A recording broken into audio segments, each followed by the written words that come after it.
トヨタ、ランドクルーザー76、スーパーチャージドクルーザー。この動画では、外観とライン X、タイヤとホイールなどを紹介します。まずはフロントビューから。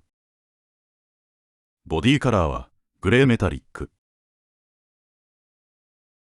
フロント周りで変更している主なパーツは、70周年記念グリル。黒色の純正ウインチカバー、あとは、基本的にノーマルのままです。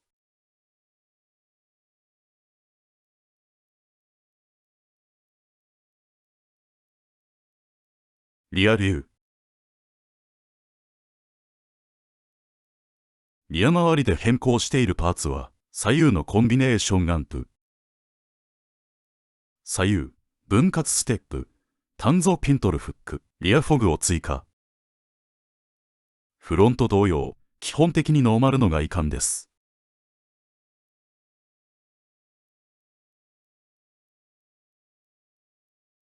外観で特徴的なのは、この塗装、ライン X。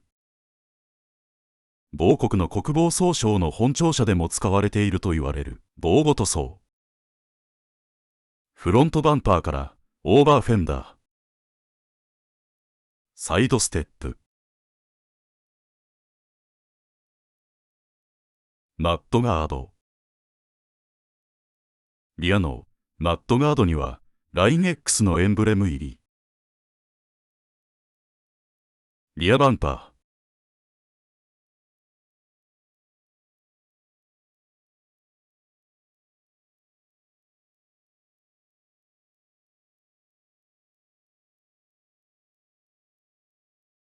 左右、分割ステップ。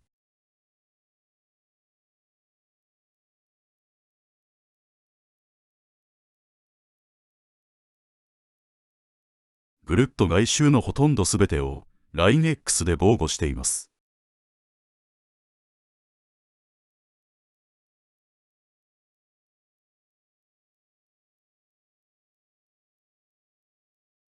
タイヤは、BF グッドリッチのマットテレーン、KM3。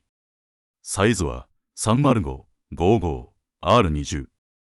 ホイールは、レイズのボルクレーシング、TE37、ウルトララージ PCD。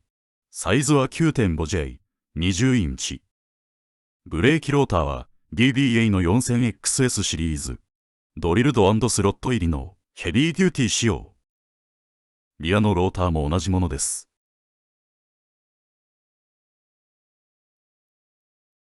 今回の紹介はここまで。ご視聴ありがとうございました。